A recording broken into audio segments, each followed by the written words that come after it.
Bonsoir, alors je voulais faire une vidéo ce soir plus particulièrement sur les menus disponibles sur l'écran de la voiture en représentant encore une fois la voiture de l'extérieur ainsi que vous voyez là je vais ouvrir la porte et vous allez voir que hop j'ai le témoin vert qui s'allume pour compenser la perte de la batterie, donc la voiture ne charge pas mais elle est comme elle est branchée, dès qu'il y a une consommation ça prend sur le chargeur et la maison.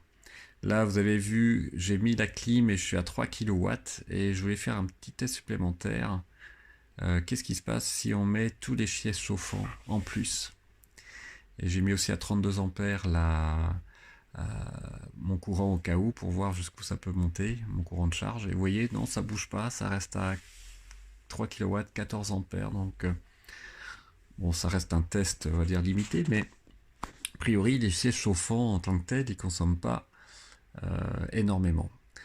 Donc ça c'est plutôt une bonne nouvelle et ça confirme ce que les gens préconisent vraiment pour ceux qui veulent économiser, c'est-à-dire vous mettez les sièges chauffants plutôt que la clim quand vous partez d'un endroit où vous n'avez pas pu préchauffer les voitures.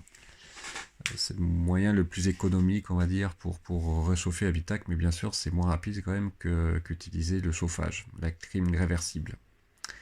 Alors là vous voyez je vais vous montrer un truc intéressant, c'est que sur l'écran principal on peut enlever les sièges chauffants, oui, mais ce ne sont que les sièges chauffants avant. On est obligé de retourner dans le menu de clim pour enlever les sièges chauffants arrière. Donc, si vous avez des gens derrière, il ne faut pas oublier d'aller dans le menu pour l'enlever. Vous voyez, là, la consommation descend un peu. Là. Ah, on passe de 13 ampères à 10 ampères.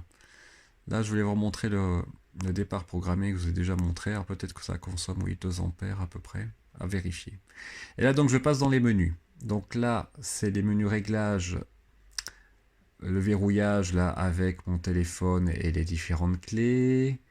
Vous avez la neutralisation et la sécurité enfant, le déverrouillage en stationnant, la confirmation sonore du verrouillage et le verrouillage par éloignement. Rien de bien compliqué. Là, dans l'affichage, le mode nettoyage d'écran et puis le format de l'heure, etc. La pression des pneus. Donc là, rien non plus d'intéressant. Là, ça devient plus intéressant. Le menu conduite avec l'accélération soit confort, soit sport, la direction assistée. Le mode roulement, moi que j'ai mis non plus en rampage, mais en une seule pédale, hein, le freinage maximum.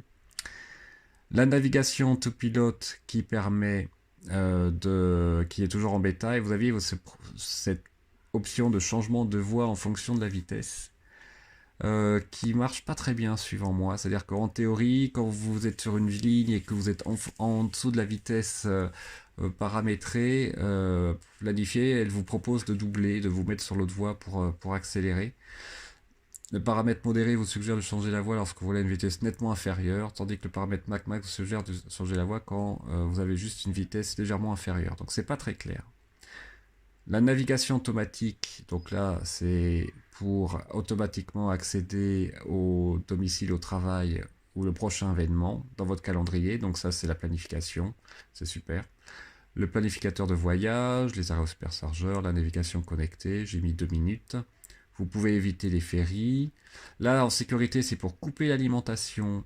Vraiment si vous laissez la voiture, on va dire pendant 4-5 mois sans aucune charge dans un garage, autant couper complètement l'alimentation. Après, vous avez le mode sentinelle, évidemment, où vous pouvez exclure le travail, la maison et puis les favoris.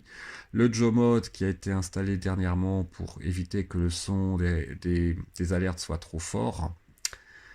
Et dans le menu suivant, vous avez entretien, vous avez le réglage des phares que vous pouvez faire vous-même. Alors, je ne recommande pas trop, si ce n'est qu'il faut avoir les bonnes mesures, savoir le pourcentage qui est précisé au niveau des phares pour bien calibrer les phares contre un mur. Généralement, s'il y a 1%, je crois que si on se met à 10 mètres, il faut qu'il soit à 1 mètre de hauteur plus la hauteur des phares. Ou je me trompe. Non, en tout cas, c'est le pourcentage par rapport à la distance que vous avez par rapport au mur. Je vous ai montré pour les essuie-glaces. Vous avez la configuration des roues.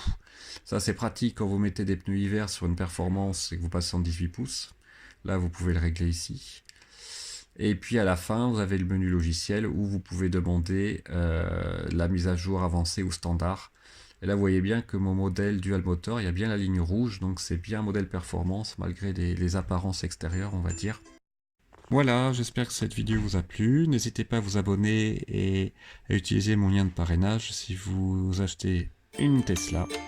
Et je vous souhaite une bonne soirée et à bientôt.